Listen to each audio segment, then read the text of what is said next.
Muy buenos días, queridos oyentes. Bienvenidos un día más a Radio Libertad Constituyente. Hoy es miércoles 31 y mi nombre es Juan Manuel Pena. Con nosotros tenemos colaborando a Pedro Gallego desde Canarias. Muy buenos días, Pedro. Buenos días a todos. Y hoy como director de orquesta está Adrián Perales. Buenos días, Adrián. ¿Qué tal, Juan? ¿Cómo estás? Pues nada, cuando quieran, caballeros, adelante. Bueno, Pedro, pues si te parece bien podemos hablar de lo que traen hoy los diarios en las primeras páginas de Internacional. Fíjate, el diario El País dice en portada que Donald Trump, agrava la tensión con Alemania y amenaza con tomar represalias. Dice el periódico que Donald Trump ayer dio la razón al histórico veredicto de la canciller Angela Merkel, que pronunció el otro día, y que don Antonio hizo un programa solo por este tema hace 3 días, en el que dijo la canciller: Estados Unidos ha dejado de ser el aliado del pasado y Europa debe tomar las riendas del futuro. El presidente estadounidense, Donald Trump, en su pulsión, dice el periódico, por golpear siempre el último, lo certificó con un abrupto tuit: tenemos un déficit comercial masivo con Alemania y pagan mucho menos de lo que deberían a la OTAN. Muy mal para USA, para Estados Unidos. Esto va a cambiar. Dice el periódico que la réplica de Trump muestra al desnudo la ideología de su administración. Y fijaos lo que dicen: ya no hay intereses comunes, esto es lo que resume todo, ya no hay intereses comunes por encima de los nacionales. Y su patriotismo económico ha encontrado en Alemania un blanco perfecto. Bueno, yo no estoy exactamente de acuerdo, yo no estoy de acuerdo con esto. No es que sea el patriotismo de Estados Unidos el que necesita encontrar un blanco perfecto. Hay una cuestión profunda, hay una causa de fondo que explica estas manifestaciones de tensión, de enfrentamiento entre Estados Unidos y la Unión Europea. Tú, Pedro, ¿cómo lo ves? Bueno, sí, en el orden de cosas que estás exponiendo, esto es, ¿cómo diríamos? Ya lo he dicho alguna vez, que los estados se comportan como decía Hobbes, los hombres, en estado de naturaleza. Un hombre es un lobo para otro hombre, pues un estado es un lobo para otro estado. ¿Desde cuándo se sale esta armonía fantástica de que aquí todos tienen que colaborar de tal forma que sea una, pues como digo, una armonía celestial en la que no haya problemas, ni guerras, ni ningún tipo de conflicto? Siempre recuerdo que lo que es la paz para unos es la guerra para otros. O sea, no tiene sentido hablar de paz, habrá que posicionarse desde qué plataforma usamos esas categorías. En el sentido que estamos diseccionando estas declaraciones de Donald Trump, ya era un antecedente potente la salida, o sea, el parteaguas que supuso el Brexit. ¿Me oís bien? Sí, yo te oigo perfectamente, sí, Pedro. El parteaguas que supuso el Brexit como una rotura total, un distanciamiento de lo que es la concepción de la política de la Europa continental, sobre todo siendo protagonista sin duda por su potencia la que imponen Alemania y Francia.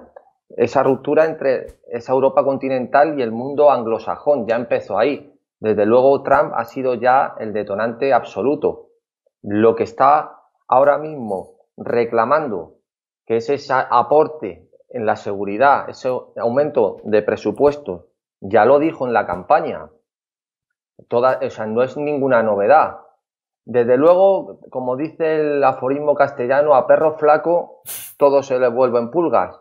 Europa tiene una crisis tanto con las migraciones, el problema de la inmigración en general, el de la seguridad en particular, también el de la eurozona, como luego comentaremos, y desde luego Estados Unidos está demostrando que de una manera u otra es los que siempre han tenido la sartén por el mango en lo que concierne a la distribución al concepto político de lo que es Europa. Está claro que ahora mismo no sé por qué se frustran los europeos, es decir, podrían reaccionar igual que están reaccionando los otros, es decir, si no tienes por qué enfadarte, si no quieren participar de tu proyecto, como dicen ellos, pues monta tú el tuyo. Lo que está claro que desde luego veremos a ver en qué queda todo esto, pero Estados Unidos en sí, o sea, Estados Unidos no, Europa en sí mismo no es ninguna unión de nada, es un club económico y nada más. Y lo que, no, o sea, como país, como entidad, como Estado, no existe como nación política Europa, y vamos a ver cómo afrontan estos desafíos que le está mostrando ahora mismo, en los que está invitando Trump a entrar, sin duda. Sí, todo lo que viene hoy en la prensa, tanto en el diario El Mundo y el diario El País, que ahora os leeré algún fragmento más, muestra y que corrobora la validez del análisis de don Antonio del otro día. Y es que la Europa continental perdió la guerra mundial.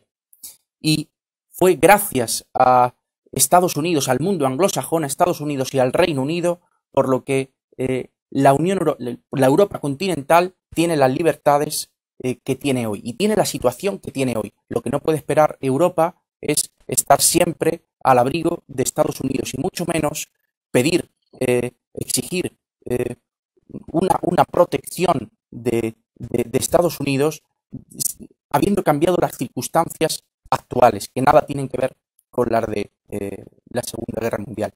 Y también creo que es relevante poner de manifiesto por qué la Unión Europea está en contra del acercamiento entre Estados Unidos y Rusia. Parece como si la Unión Europea necesitase del enemigo común de Rusia como excusa para conseguir a un aliado como Estados Unidos, porque no tendría sentido la OTAN ni el apoyo de Estados Unidos a la OTAN si Rusia no fuese un enemigo. La Unión Europea es la que alimenta alimenta la existencia de un monstruo que no es cierto, que no es verdad, alimenta que Rusia sea un enemigo para poder justificar los intereses que Estados Unidos tendría en Europa, es decir, el apoyo de Estados Unidos. Ha tenido que llegar Donald Trump para poner de manifiesto una cuestión de fondo, una causa profunda que explica esta discordia entre el mundo anglosajón y la Europa continental, que representan dos sistemas políticos distintos y que están separados por un hecho histórico capital, como es que Europa continental, si no llega a ser por el mundo anglosajón, hubiese perdido la Segunda Guerra Mundial. Bueno, claro, además, no dejan de ser Estados Unidos, es un país de colonos ingleses. Sí, tienen una guerra de independencia, pero desde luego las raíces son las mismas. Desde luego tienen la CIA, por ejemplo, la diseñan en los servicios secretos ingleses. La CIA es relativamente reciente, que antes era la OSS. Es decir, desde luego los vínculos que existen entre Estados Unidos e Inglaterra son más poderosos que los de Inglaterra y la Europa continental, eso sin duda. Y luego en relación a lo que estabas diciendo de cómo Estados Unidos ha intercedido en la política de Europa después de la Segunda Guerra Mundial, entre otras cosas, uno de los objetivos era sin duda frenar o intentar disipar el avance del comunismo en Europa, sí, fomentando por otro lado la socialdemocracia. Porque ya he contado en más de una ocasión cómo todos los congresos por la libertad y la cultura, desde el contubernio de Múnich, en los años 60, creo que fue el 68, 62, no recuerdo bien ahora, pues se invitan a todos los partidos vamos a decir, de izquierda y se excluye por completo al Partido Socialista, al Partido Comunista. Todas estas fundaciones eran patrocinadas por la Fundación Ford o la Fundación Carnegie, que la pagaba la CIA, vamos, directamente. pero a sueldo, y ahí estaban entre otros Tierno Galván recibiendo dinero, entre otros muchos. También estuvo Pedro, este que escribió La sonrisa etrusca, que se puso luego de adalid de los indignados, José Luis San Pedro, Sí. y muchos más de este estilo, que paradójicamente estaban a sueldo de los americanos. Es decir, está claro que los americanos siempre han estado intercediendo en la política de la Europa continental, sin duda ninguna. Y ahora mismo, pues, se ven las vergüenzas de cómo Europa se ve desde un punto de vista de potencia política, se ve inerme ante estas reacciones.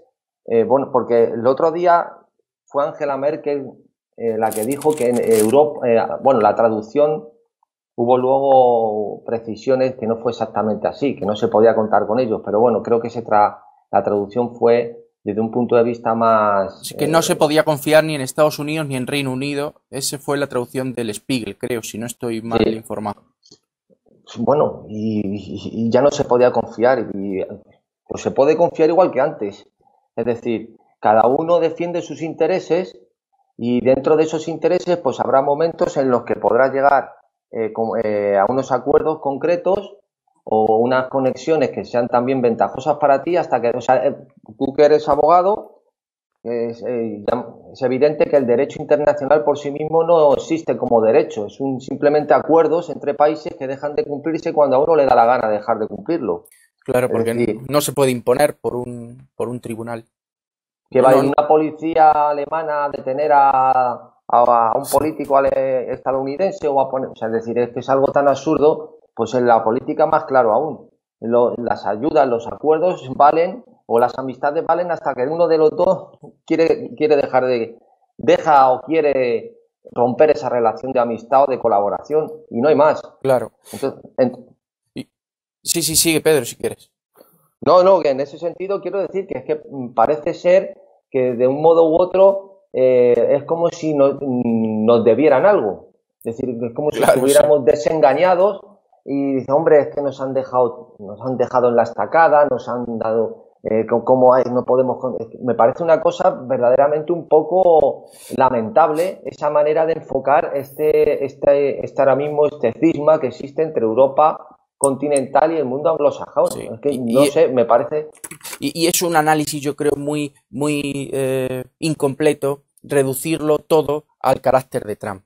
El carácter de Trump será un factor más que pueda influir en la causa del fracaso profundo de la Unión Europea, entre los que está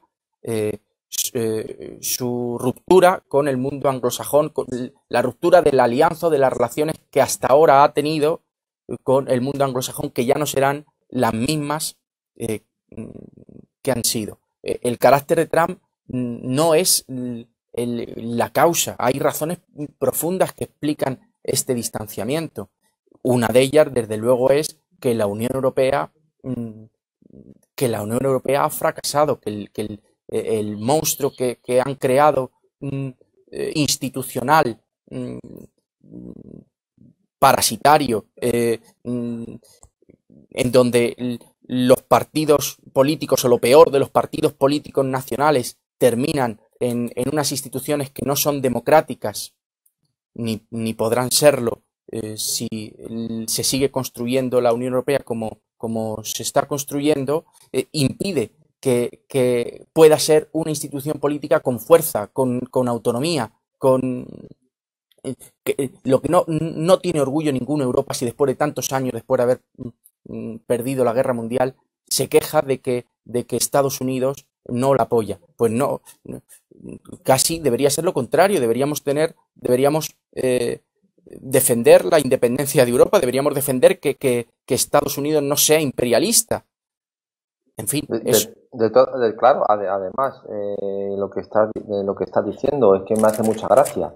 Ahora resulta que son los caracteres o el carácter, mejor dicho, de un presidente lo que diseña y lo que produce las políticas internacionales que vayan bien o mal. Bueno, por esa regla de tres, con Obama estaríamos en el paraíso. Muy bien. Porque el mejor carácter, un señor que es premio Nobel de la Paz a los 7 meses, pues hubieran desaparecido las guerras, seríamos todos hermanos, no habría fronteras, todo sería una maravilla.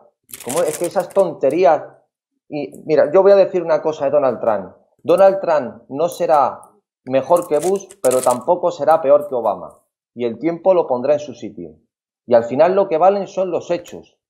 ¿Cómo se puede argumentar que el carácter de Trump es de un modo u otro el detonante o el provocador de esta situación? Es que eso es un insulto a cualquier persona inteligente. Como un presidente únicamente por su carácter es el que determina la política de las naciones de naciones tan potentes como Estados Unidos y su relación con el resto de prácticamente del mundo occidental. Es que eso es algo verdaderamente de risa y, como digo, si hubiera sido de esa manera, pues fijaros con Obama, hubiera sido esto una maravilla. Es nada, esto es simplemente la propaganda de la socialdemocracia, que desde luego parece ser que están despechados con la actitud que están teniendo con Europa continental, claro, no con el Reino Unido. Y en esos términos, desde luego, irán todas las acusaciones de los medios de prensa escrita y televisión, que mucha culpa de todo esto será la actitud que tiene Donald Trump, su falta de modales, sí, y todo ese tema. Y fíjate que es curioso que quien más cae en ese análisis reduccionista y simplón es la socialdemocracia alemana, el SPD, que es aliado de gobierno de Merkel. Merkel es más realista en sus declaraciones. Fijaros, os la voy a leer. Merkel dice aquí el diario El País, en la página 4, que ha resumido el cambio en las relaciones internacionales entre la Europa continental y el mundo anglosajón, bueno, Estados Unidos, de la siguiente forma. Dice: los tiempos en los que podíamos depender completamente de otros hasta cierto punto han terminado. Los europeos tenemos que pelear por nuestro propio destino. Y Martin Schulz, que es el candidato socialdemócrata que se va a enfrentar a Angela Merkel en las próximas elecciones, en septiembre, que es el cabeza de lista del SPD, dice que Donald Trump es el destructor de los valores occidentales, destroza el respeto y la cooperación de los pueblos basada en la tolerancia mutua. Bueno, ¿qué tendrá que ver con que Donald Trump no quiera seguir pagando la OTAN, o que no quiera seguir pagando la defensa, mejor dicho, de los europeos? Bueno, además, yo no sé si le traicionó el subconsciente a esta señora, pero ella misma ha reconocido que Europa no era dueña de su destino. Sí. Hasta ahora. Es tremendo, sí, está reconocido. De los tiempos en los que podíamos depender completamente de otros. Esta es la traducción que hace el diario El País. De los tiempos en los que podíamos depender completamente de otros, hasta cierto punto han terminado. Es que es reconocer que la Unión Europea es un niño en las manos de Estados Unidos. Y claro, pues cuando el Reino Unido no ha querido seguir compartiendo el patio con el resto de compañeros niños de colegio, que son los países de la Unión Europea, y se quiere ir, los criticamos. Y claro, pues lo que tú dices es que choca que Merkel sea capaz de reconocer hasta ese punto la falta de entidad de la Unión Europea, que reconoce que depende de Estados Unidos, claro, por la tragedia de que Europa continental perdió la guerra, bueno, y de que Alemania, en fin, no quiero hablar, pero porque es evidente, porque Alemania no solo quedó derrotada, sino que fue la causante del desastre de la Segunda Guerra Mundial. Bueno, claro, y además todos los planes, el celebérrimo Plan Marshall, todas las influencias que tiene Estados Unidos, por ejemplo, existen en Francia lo que se llama la Unión Corsa, que es una sociedad muy potente, entre las que estaba son más o menos eligen a Sarkozy, salió de allí, en las que pertenecen a directivos de la CIA y de todo. O sea, Estados Unidos en la política europea siempre ha diseñado de un modo u otro la orquesta, ha dirigido la orquesta, y eso es algo que lo está reconociendo, no lo digo yo, que soy un pobre desgraciado, lo dice Angela Merkel, que tienen que a partir de ahora tenemos que ser dueños de nuestro destino, o sea, que decir que hasta ahora no lo éramos o no lo somos.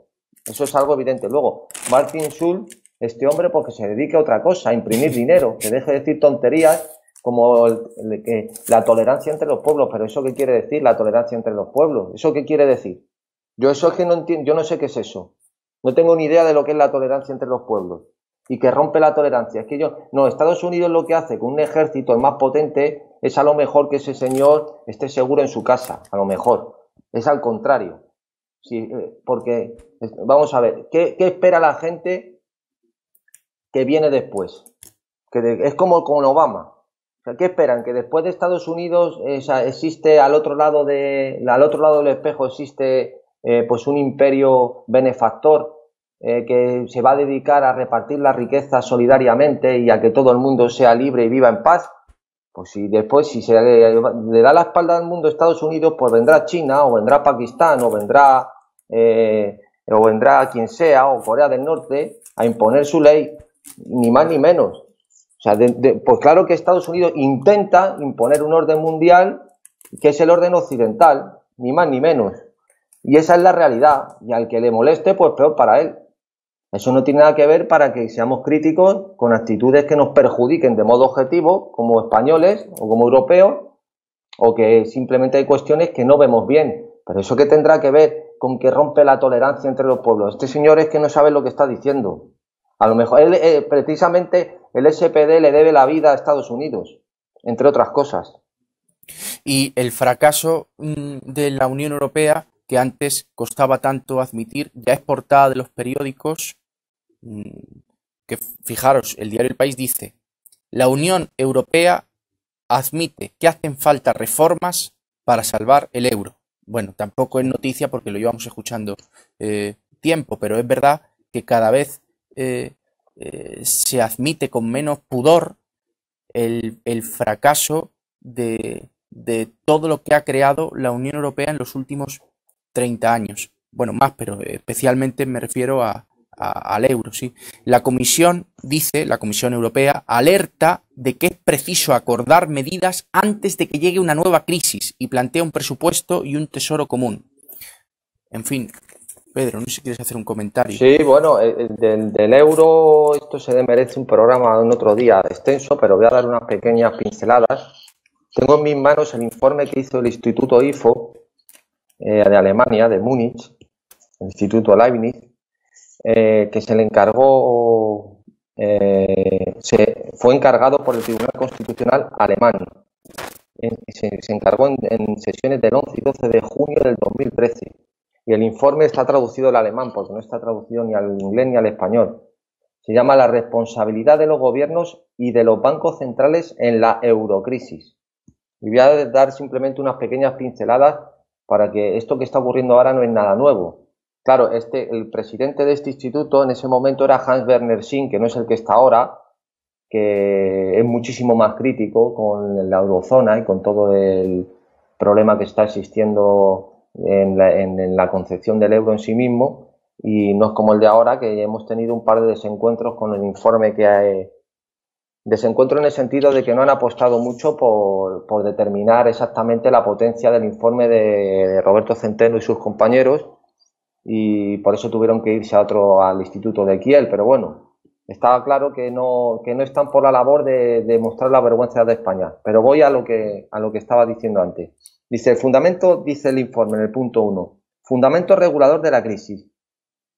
El fundamento de la crisis de los países del sur de Europa se debe fundamentalmente a la enorme inflación que se produjo con su entrada en el euro, la cual creó una burbuja que explotó con la crisis de Lehman. Dice, además se produjo un aumento brutal de la deuda pública y privada. Dice, causas de esta burbuja crediticia. Primera, los bancos inversores que concedían los créditos renunciaron a los intereses de riesgo que se establecieron en los acuerdos de Basilea, convencidos de que dentro de la Unión Europea no se podía producir una quiebra, ignorando asimismo el artículo 125 de la Unión. 2. Parte de la culpa de esta falta de cuidado la tuvo también la propia Unión Europea, que también incumplió el Tratado de Maastricht. Animaba a los bancos a invertir en el sur, enviándoles el mensaje de que no había peligro y de que eran inversiones muy atractivas. 3. Más aún, la Unión Europea complementó los acuerdos de Basilea sobre el riesgo de los créditos, estableciendo que el factor de riesgo de los países de la Unión Europea fuera 0. Luego, 3. No voy a seguir mucho más con esto porque son puntos todos que más o menos ya se ve por dónde va por Sí, dónde van las cosas. Tampoco, dime. Sí, el perverso incentivo que supone un marco jurídico en donde el que la hace no la paga. El banco que comete riesgos, que asume riesgos o que provoca una quiebra, pues piense que no, que eso al final lo va a pagar otro, no sabemos quién, pero otro con una moneda creada. Y además animando a dar dinero, sin problema de riesgo a interés cero. Bueno, pero me voy a saltar esto, vivir una cosa que es realmente sorprendente. Es que es algo realmente alucinante. Esto es lo que se conoce como sistema Target 2, que es un sistema de balance de pagos y de deudas entre los países de la Unión. Esto es un escándalo que ya está en este informe, que es bastante potente y denso, hay que intentar analizarlo bien para saber cuál es el ciclo que hace. Sí, yo te he oído hablar de lo del Target 2 hace tiempo, antes de ese informe, ¿no? Sí, ya lo cité, pero mira solo esto porque es alucinante. Dice, o sea, ya el propio informe ya dice que hay una financiación indirecta de los estados a través de los créditos de refinanciación de los bancos. O sea, el propio informe ya dice que hay un rescate encubierto. Y como con deuda pública, al obligar los estados a los bancos a comprar sus letras del Tesoro. Dice, dependencia de los bancos comerciales de su propio estado. Dice, los bancos de negocios se dedicaron a comprar deuda emitida por el estado y a emplear esos bonos de la deuda como aval para ser refinanciados por los bancos centrales, para luego volver a comprar deuda al estado con ese dinero. Pero un círculo vicioso. Esto es una cosa de chiste, o sea, de risa pura. Eso es como la pirámide esta de que van prestando dinero unos a otros, que todo el mundo quiere ganar. Una cosa así de una estafa piramidal, quieres decir. Sí. O sea, lo que quiero... Bueno, esto sería una estafa circular, porque es una cosa de risa completamente. Bueno, este es el sistema de la eurozona. Esto no es una invención mía ni una deducción sobre un problema que puedo yo llegar a esa conclusión. No, ese es el sistema que existe en la eurozona. Entonces, ¿qué esperaba la gente que saliera de aquí? Pues ¿qué esperaba? Luego, al final del informe, habla de los efectos que ocurrirían si Alemania se saliera del euro, o sea, esto tiene muy mal camino. Y además es justo lo contrario de lo que muchos economistas dijeron a raíz del Tratado de Maastricht. Yo en la universidad se lo escuché a infinidad de profesores, que la Unión Europea y la Unión Bancaria, la Unión Monetaria era positiva porque eso no iba a hacer depender al gobierno de turno español, no le iba a dar el poder de la política monetaria, o sea, no le iba era sí, de controlar la moneda. Exacto, sí. Y creían ingenuamente estos economistas que ese poder iba a estar en manos de una autoridad supranacional que en manos de los gobiernos. Porque... Eso lo decía nada menos que ahí me decepcionó en el sentido que se equivocó. En el 2011 o 2010 le hace una entrevista a César Vidal a Huerta de Soto y dice una cantidad de tonterías diciendo la disciplina que va a imponer el BCE, ahora que ha tomado las riendas en la crisis, disciplina ninguna. Y no ha puesto ninguna, efectivamente. Sí, no recordaba yo que era Huerta de Soto también quien lo dijo, pero yo también se lo escuchaba a Huerta de Soto, sí. Decir que en fin, que siempre estaría mejor en manos de las autoridades europeas. Y no, las autoridades europeas han resultado ser lo peor de las autoridades nacionales. Hombre, sin duda ninguna. Entre otras cosas, todo este sistema de círculo vicioso, como hemos dicho, lógicamente esto pues es esto no tiene fin, porque vamos a ver qué solución se le da a esto. Aquí nada más que existe una deuda que son unos apuntes contables que cada vez están aumentando, que todos los dineros que vienen son para pagar esos apuntes contables, no existe inversión en infraestructura, no existe inversión en nada, sino que es amortizar una deuda que está digitalmente apuntada, y vamos a ver en qué termina todo esto. Pero desde luego, esto ya hablé una vez también en su día de la teoría de las áreas monetarias óptimas de Robert Mundell, en la que ya se estudiaba, que es del año 60 y tantos, qué condiciones deben cumplirse en ciertos países para que tengan una unión monetaria. Y puso el ejemplo, hizo el estudio entre Estados Unidos y Canadá, que ahora repite ciertas cosas de manera más edulcorada Juncker, pero es que eso es lo que había que haberlo hecho al principio, no ahora. O sea, es decir, es que llevamos con el euro ya pues 17 años y esto desde luego no ha sido una buena cosa. La deuda ha aumentado exponencialmente. Aquí ya decían la deuda de 580 y tantos mil millones en contra de Alemania. Pero es que ya vamos, según Hans-Werner Sinn, que leí hace un par de meses, ya va por 700 y pico mil millones. O sea, que esto es una cosa de locos. Y luego dice Donald Trump una cosa que viene a cuento de lo que estamos hablando, y es que Alemania ha estado interesada en la creación de esa inflación durante años para fomentar, para incentivar las exportaciones alemanas. Claro, Donald Trump lo que dice es que eso es jugar sucio en el comercio internacional y que esa es una de las razones por las que tiene un superávit comercial Alemania tan grande. Quiero decir que yo no sé si tú estarás de acuerdo con esto, si puede tener algo de razón Donald Trump o si no, pero explicaría quizá el interés que hubiera tenido Alemania en haber, aparte de las inversiones, de fomentar las inversiones de sus bancos en los países del sur, como has dicho antes, aparte de eso, que consiguiese Alemania, con esa política monetaria imprudente de la Unión Europea, favorecer su comercio internacional. Mira, bueno, no te preocupes, un apunte solo, no te preocupes que la culpa del fracaso del euro, no te preocupes que también se la echarán a Donald Trump por su carácter. De aquí a un par de meses, la culpa de que el euro no funcione también será de Donald Trump porque es una persona muy mal educada y que ha escrito un tuit y que no sé qué.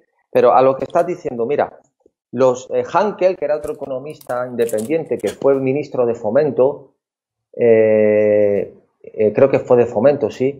Luego estuvo completamente aislado y vetado en las televisiones y los medios públicos alemanes. Él ya presentó un informe, un estudio totalmente contrario a la creación del euro y que perjudicaría a Alemania. Y mira, eso fue mucho antes que esto, porque eso fue en el año 2000, creo. Y este informe, que es de 2013, el propio informe del IFO dice en el punto 5, entre los fundamentos de la crisis, dice: renuncia institucional al control de los tipos de interés que acabó convirtiéndose en una especie de subvención al flujo de capital que llegaba del norte. Y dice, debido a lo cual Alemania, que junto a China era la principal exportadora de capital, cayó en recesión, ya que los factores de crecimiento se desplazaron del norte al sur. Alemania sufrió la cuota más baja de inversión en mucho tiempo y el crecimiento más bajo de la Unión Europea. El paro creció alarmantemente hasta 2005, obligando a llevar a cabo dolorosas reformas de tipo social. Más de la mitad de los ahorros se invirtieron en el extranjero. Dice, esta subvención del flujo de capital tampoco fue beneficiosa para el conjunto de Europa. Esto lo dice el propio informe. O sea, en los primeros años, para los economistas independientes, en sí mismos contradicen la versión oficial de que esto ha sido una cosa ventajosa para Alemania. Dicen que al contrario, los independientes dicen que ha sido perniciosa para los intereses de Alemania. Hans-Werner Sinn, Hankel, todos estos dicen que hubiera sido mucho más ventajoso haber permanecido en el marco. Claro, yo digo lo que Merkel quizá pudiera creer o Alemania pudiera creer. Otra cosa es que tenga fundamento pensar que con alteraciones de política monetaria se pueda conseguir un crecimiento real, porque si no sería tan sencillo como crear de forma ilimitada dinero. Las alteraciones, las devaluaciones o alteraciones de todo tipo que se puedan hacer de muchas formas y a lo largo de la historia han surgido de las más variadas. Claro, lo que dice Adrián es que todos los ahorros, la mitad de los ahorros alemanes se invirtieron en el sur y entonces se evitó hacer inversiones productivas en los países del norte. Claro. Que lo que se fomentó fueron inversiones, como tú conoces, desastrosas. Improductivas, claro. Improductivas, y dice que como resultado la eurozona se convirtió en la zona de más lento crecimiento de todas las regiones del mundo. Es que una política monetaria imprudente conduce a errores sistemáticos en la inversión y si esa política monetaria se hace a nivel europeo, pues los errores en vez de ser a nivel nacional, pues son a nivel europeo. Desde luego que tiene todo el sentido del mundo eso que tú estás apuntando acerca de lo que dice el informe. Claro, es decir, la visión manida, un poco como estamos hablando también de Donald Trump, totalmente superficial, de que básicamente, esto lo que dicen los economistas independientes alemanes, que todos eran reticentes a la zona euro tal como está contemplada, es que esto ha sido una cuestión puramente política, de los políticos en el sentido despectivo del término, sino que obedecen a intereses de gente incapaz de manejar lo que tiene entre manos y que se les da por ahí, pues como cuando les dan aquí en España hacer inversiones, como conoces, de barrios enteros o de bibliotecas megalómanas o de puertos o aeropuertos que no funcionan, pues un estilo, pero con algo mucho más grave, que fue con esta unión monetaria. Es más, ahora me está recordando que en el Premio Príncipe de Asturias, que por casualidad pude ver el otro día, cuando se lo dieron a Paco Umbral,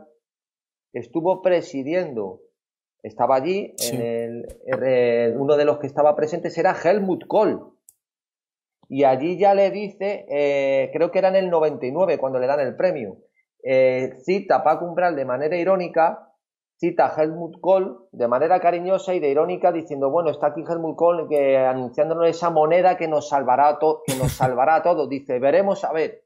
Y dijo, pues no se equivocó mucho. No se equivocó, ¿no? No sabía yo que Paco Umbral sabía de economía. No, bueno, no creo que supiera a lo mejor, o sí, de economía, pero desde luego todas estas grandes ideas megalómanas que son desde un punto de vista más que desde el punto científico, o acciones que son desde el punto de vista político, porque claro, sí, la economía es parte de la política, pero claro, esas medidas deben tomarlas economistas, no políticos. O sea, decir, saber lo que tienes entre manos, quiero decir. No es una cosa únicamente de gestión. Entonces, vamos, pues así estamos. Pues Pedro, si quieres hacemos una pausa y pasamos a otro tema. Muy bien. Muy bien, queridos amigos, pues hacemos una pequeña pausa y ahora mismo volvemos. Democracia es separación de los poderes en elecciones separadas. Elegir a personas, no a partidos del Estado. La democracia es la libertad para elegir a los candidatos. La democracia es una forma de gobierno, no es algo gradual. España no es una democracia. Porque la libertad no se otorga, se conquista. Porque la libertad exige ver más allá de la propaganda y de la mentira. Para que tengamos libertad política colectiva, no les votes. Porque la libertad viene en nuestra busca.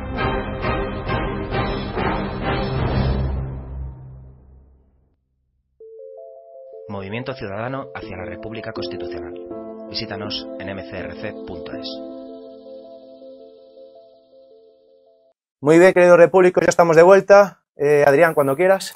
Sí, pues Pedro, si te parece vamos a hablar ahora de la Generalitat de Cataluña, vamos a hablar del referéndum que pretenden los secesionistas catalanes y cómo trata la noticia de hoy el diario El País, y bueno, también tengo aquí la noticia del diario El Mundo, que es la siguiente, dice: la Generalitat busca que el partido de Colau, de Ada Colau, respalde el referéndum unilateral. El gobierno catalán hará todo lo posible para sumar al espacio político de Cataluña en Comú, el nuevo partido de Ada Colau, la alcaldesa de Barcelona, al frente que defiende la celebración del referéndum de independencia unilateral. Vamos a ver si lo he leído bien. Dice: el gobierno catalán hará todo lo posible para sumar al espacio político de Cataluña en Común, el nuevo partido de Ada Colau, al frente que defiende, yo creo que esto no está bien dicho por el periódico. Bien, la noticia es que la Generalitat lo que busca es que Ada Colau respalde el referéndum unilateral que pretenden hacer los secesionistas. Tras el rechazo a participar de Ada Colau en el encuentro del pasado lunes en el Palau de la Generalitat, el Ejecutivo catalán aseguró que no tomará ninguna decisión sobre la fecha y la pregunta de la consulta antes de la próxima reunión del Pacto Nacional por el Referéndum, en el que sí participan los comunes, los de Ada Colau. La próxima cita de ese órgano será el próximo martes. Bien, ¿qué es lo que dicen los partidos políticos ante esta situación? El líder del PP, Mariano Rajoy, señaló que aún no se ha planteado si procede a abrir una mesa de diálogo sobre la situación de Cataluña con los demás partidos representados en el Congreso, que es lo que le ha pedido el PSOE. El PSOE, por un lado, le ha dado el apoyo a Mariano Rajoy, ha salido en la prensa, y yo escuché ayer declaraciones del presidente del gobierno diciendo que había hablado por teléfono con Sánchez y que Sánchez había apoyado al gobierno, que le había dado su apoyo frente al referéndum unilateral que los independentistas quieren plantear. Pero ha añadido Sánchez su coletilla, la coletilla de que hace falta diálogo. Como siempre, el PSOE nunca le parecerá suficiente, siempre quiere dialogar, hablando se entiende la gente. Y lo que dice el periódico es que el nuevo PSOE de Sánchez ha pedido diálogo, que el gobierno agote las vías de diálogo con los independentistas catalanes, como si ese diálogo no estuviese agotado desde hace muchísimo tiempo, como si fuese imposible, como si fuese posible. Bien, pues esa es la posición del Partido Socialista y la posición del Partido Popular. Y la posición del partido de Ada Colau es que están de acuerdo con el referéndum como movilización, que lo asumen el referéndum unilateral como movilización, pero que lo que ellos quieren es un referéndum pactado. Fijaos la ambigüedad, la ambivalencia de este partido político, de Podem, diciendo que asumen el referéndum unilateral como movilización, pero que no, que tiene que ser una cuestión pactada, que si no, no tiene validez. En fin, Pedro, luego si quieres te leo más. ¿Qué comentario, cómo lo ves? Pues lo veo muy negro, lo veo muy mal porque tal como está diseñada ahora la política, y la política no, ya la filosofía y la psicología de toda la clase política, desde luego, pero ya de la gran mayoría de la gente, está empezando por lo menos de la gente que va a votar, está empezando a asumir de una manera u otra a tener que darle solución a un hecho. A un hecho no, a una sensibilidad, no a un hecho, a una sensibilidad. Y a un hecho en cierta medida también, porque lo dije también el otro día, la falacia naturalista de Hume. O sea, de la existencia de algo derivar su norma. O sea, del ser extraer el deber ser. Como existe gente en Cataluña que se siente catalán exclusivamente y quiere independizarse, y hay un movimiento ahora mismo importante abanderado por los partidos que están gobernando, pues de una manera o de otra hay que darle solución a eso, porque eso está presente. Como ejemplo concreto, el informe que presentó el descerebrado del Puigdemont el otro día. Todavía van los juristas y magistrados y tribunales a leérselo. Pero bueno, y a decir encima los fallos que contiene. Pero bueno, es como si yo hago un informe ahora de que quiero que el sol salga los días impar y no salga los días par. Y todavía vas tú a leértelo, a decirme que tiene defectos de forma. Pero bueno, si es que en eso no hay que entrar. O sea, como dice Carl Smith, la defensa de la Constitución es de naturaleza política, no de naturaleza jurídica. Fundamentalmente política, quiero decir. Y además, perdón, dime.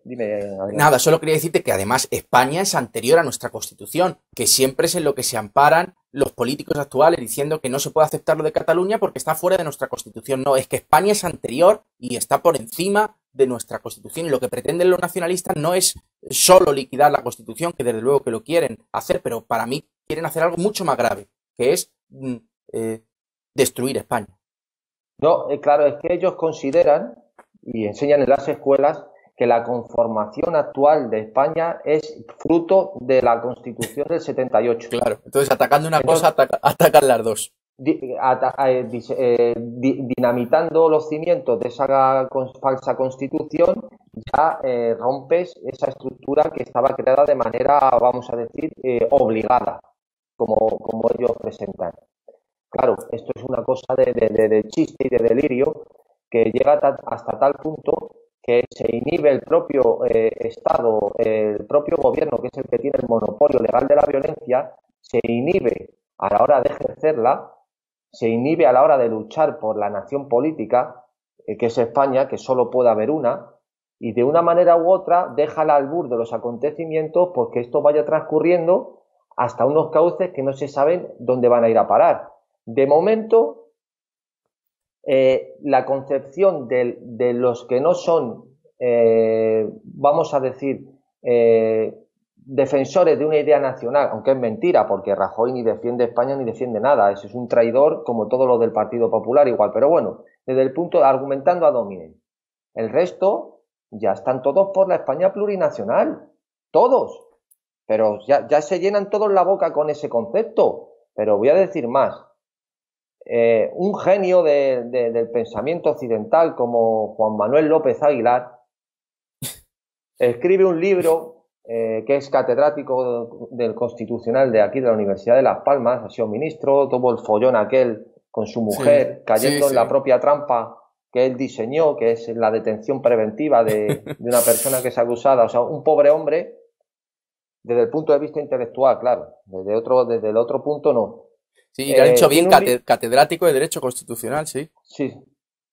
Este hombre tiene varios libros y tiene un informe que se llama, tiene un libro sobre el hecho diferencial y tal igual. Él pertenecía al Centro de Estudios Políticos, que fueron veintitantos de estos genios a Sudamérica, a la América española, a asesorar a lo que es la cochambre de constituciones que tienen ahora, que es de Bolivia, Ecuador y Venezuela, que hablan de la Pachamama, de la multietnia y de todo el rollo este.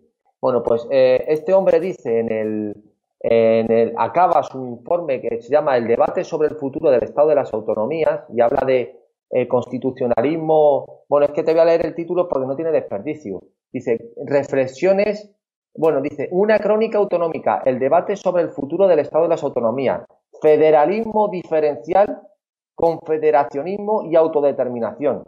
Como dicen en Canarias, échale mojo a lo que dice el hombre este. Pues dice, en el punto 18, como acaba este señor, dice, como conclusión, como colofón a esta obra maestra que ha escrito, dice, sustituir en suma los mimbres de una situación de emulación competitiva, nacionalismos desagregadores o centrífugos, y a veces, como no, una y otras mezcladas con oportunismo político. Sustituir esto, dice él, por lo de un constitucionalismo integrador para un Estado compuesto, plural, plurinacional, plurilingüístico y pluricultural, compatible e integrador de diferencialidades y bilateralismo, completivos, sino correctivos o moduladores de la unidad esencial y del multilateralismo participativo que debe caracterizar en su original. Bueno, yo entiendo, leyendo esto, entiendo que de vez en cuando en épocas históricas se queme el libro. De vez en cuando.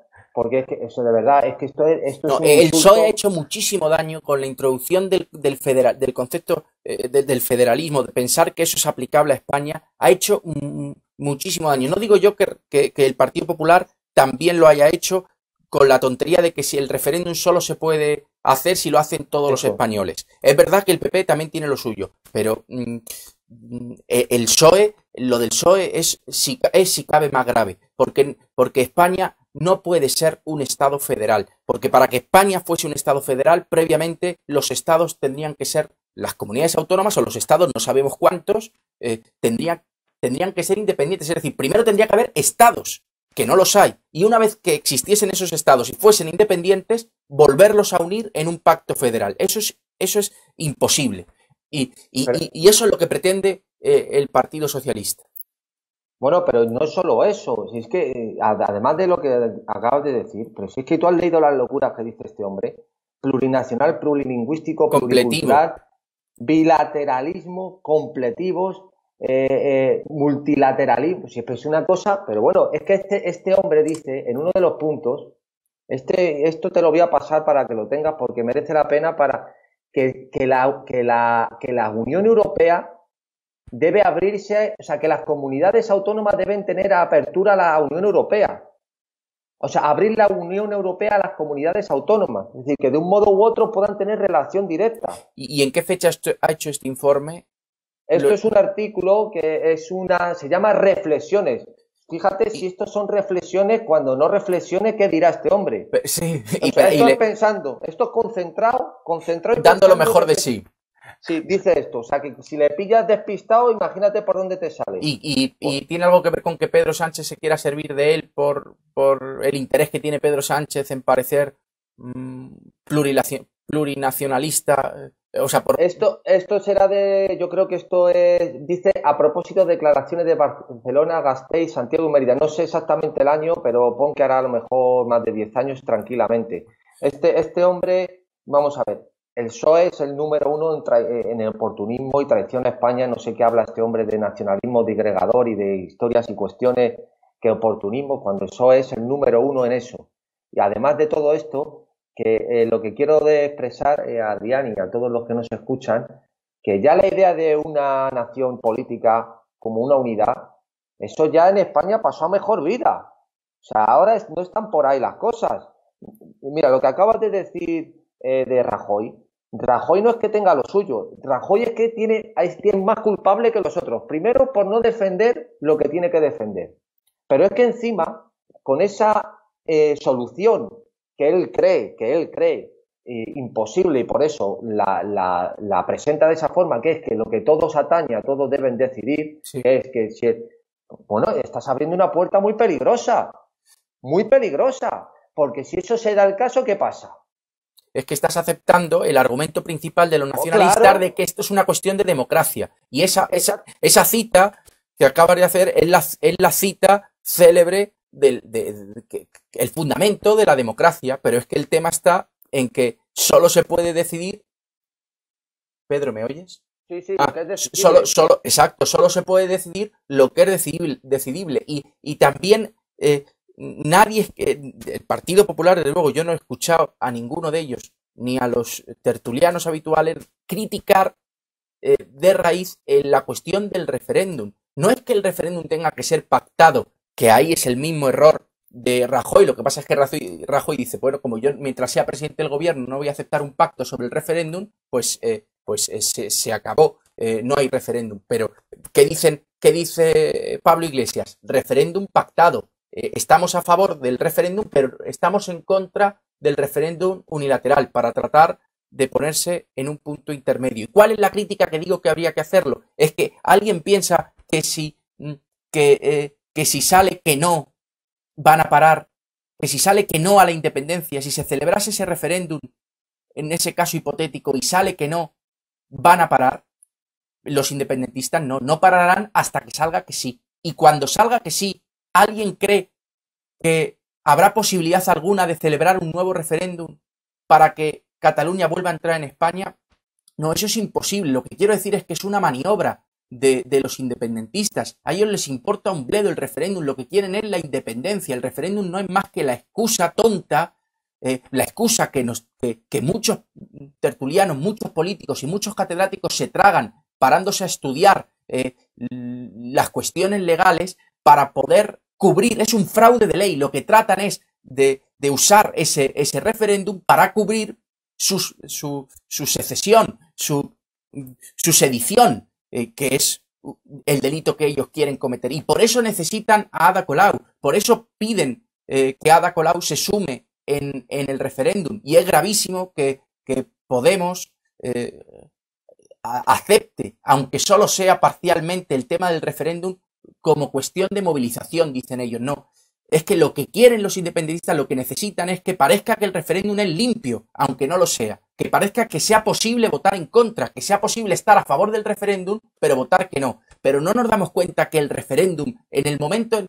que ellos no van a parar hasta que salga que sí, y que es profundamente injusto que una sola generación pueda decidir un futuro de una nación tan antigua como España. ¿Y quién van a votar? ¿Van a votar los que han vivido en Cataluña 30 años y ya no están? ¿Van a votar los que han vivido toda la vida en Cataluña y han muerto en Cataluña?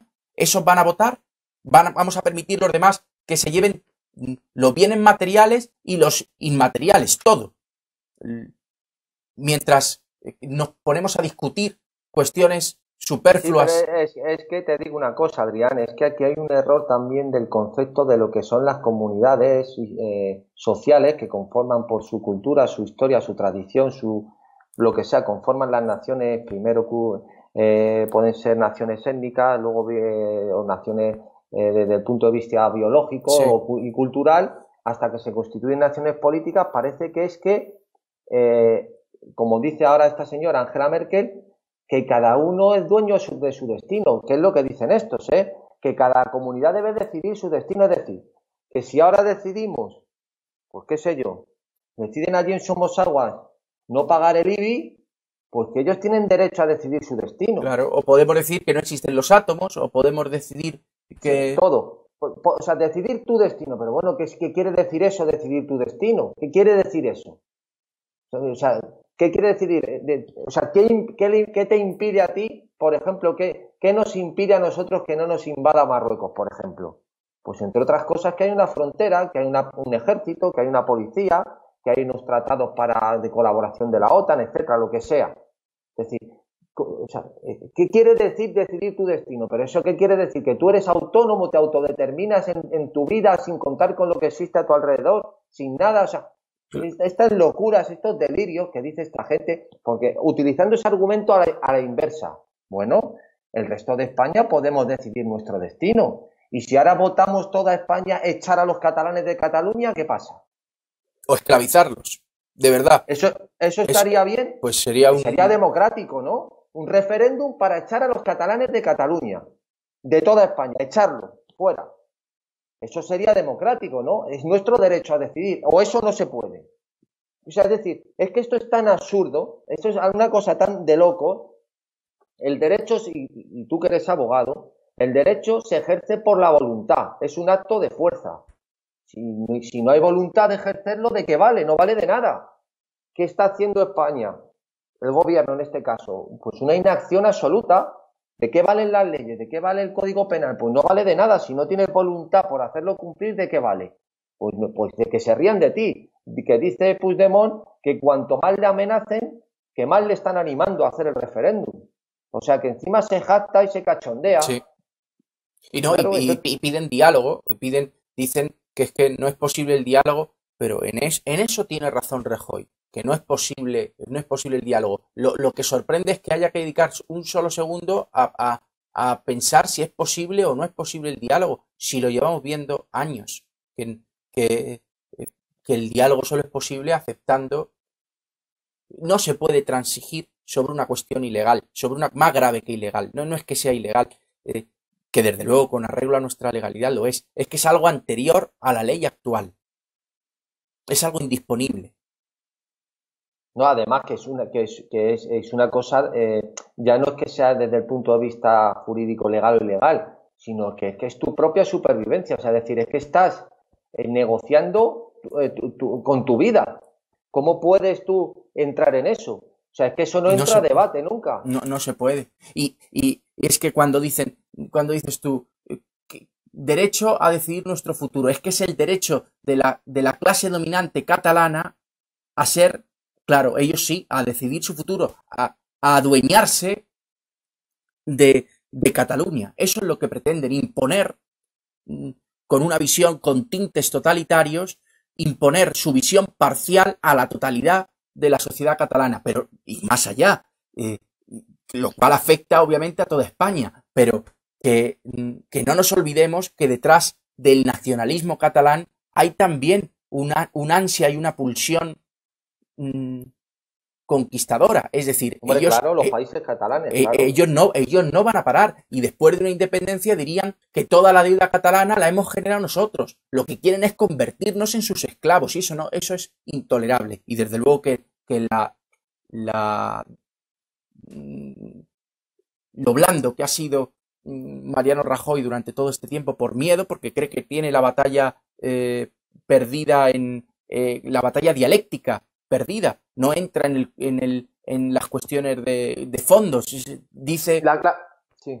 Nada, sí, va a decir que solo dice lo de que el mundo va por otro lado. Siempre le escuchas a Mariano Rajoy decir es que ahora mismo todo es uniones uniones supranacionales, es que el sino de los tiempos va por otro lado. Pues Mariano, y si no fuese así, y si ahora la Unión Europea se va al garete, y si el Reino Unido se va, te quedas sin argumento. Comparar la secesión de Cataluña, que es una sedición, con el Brexit del Reino Unido, es un disparate. O compararlo con Escocia, como hacen con total impunidad los independentistas, que nadie les dice que no son casos semejantes, que no se pueden, que no sirve como pero aparte, el enfoque que le da la mayoría de los periodistas y tertulianos es algo así como que tu hijo quiere ser artista. Y pues si tú te quieres que sea desde un punto de vista más pragmático y más realista, de que es muy difícil aquello y que estudie una carrera y que se haga abogado o ingeniero, que no le dé por ser artista, que lo puede pasar muy mal, que puede sufrir, y él quiere ser artista y entonces ves que el padre es muy malo, que no lo entiende, que no le está dejando ser como él quiere, que no le pues algo así. O sea, lo están viendo que es un pueblo oprimido que quiere ser libre y que prácticamente, pues que no estamos dejándoles que ellos elijan su destino. O sea, es que es una cosa, verdaderamente de chiste. O sea, debe ser la primera vez en la historia que la gente se deshace en naciones con referéndum. O sea, es decir, aquí no hay guerra, ni hay conflicto, ni nada, no, sino que yo me saco una ley, un referéndum y nos separamos tan tranquilamente. No, pues saquemos un referéndum para que nos condonen la deuda el Banco Central. Claro. Lo votamos todo y se anula la deuda y se lo presentamos que democráticamente hemos decidido los españoles no pagar la deuda porque consideramos que no somos realmente los culpables de esa burbuja. Y lo tendrían que entender el resultado de ese referéndum. Al que se lo presentemos, tendrían que ver, claro, sí, es que lo han decidido. Es de niños. Es ridículo. Esa es la manera en la que se entiende, es de manera completamente perniciosa lo que es la democracia, entendiendo que democracia es cualquier decisión que tome la mayoría sobre cualquier cosa. Entonces todo es decidible, todo se puede votar mayoritariamente, todo atiende sobre todo a sensibilidades. La fuerza no existe, ni existen las naciones, ni las fronteras, ni la jerarquía, no existe nada, es la voluntad del pueblo, de lo que decida la mayoría en cualquier situación. Exactamente, es que ese es el argumento principal que, junto con el del referéndum que antes hemos hablado, de que el referéndum que ellos pretenden, que los independentistas pretenden, es pernicioso, porque nunca aceptarán un resultado que no sea el que ellos quieren, y si no lo seguirán intentando hasta que así sea, sin posibilidades de que después haya otro distinto de signo contrario. El otro argumento es que a ellos se les llena la palabra de democracia para defender sus ideas, y sus ideas no tienen nada que ver con la democracia. Lo que ellos pretenden no es democrático, porque la democracia es una forma de gobierno, un método para tomar decisiones sobre aquellas cuestiones en las que la democracia puede entrar, aquellas cuestiones que son decidibles, y yo no puedo decidir. Y donde haya libertad. Hombre, por supuesto. No hay desde luego que sin libertades no puede haber. La libertad es algo previo a la democracia. Y yo no puedo decidir quiénes son mis hermanos, quiénes son mis primos, quiénes son mis padres y en qué lugar he nacido. Es un hecho dado, un hecho histórico, que podré estar de acuerdo o no con él, llevarlo mejor o llevarlo peor, pero es un hecho de existencia, es un hecho cojonudo, que no puedo cambiar. Eso es como hizo López de Aguirre, que fue el primero que escribió la carta de desnaturación cuando renegó de Navarra y de España, renegó de España. Y perdonad un segundo que suena el teléfono. Bueno, pues Pedro, de todas formas hemos cumplido la hora. Suena y es muy molesto. Sí.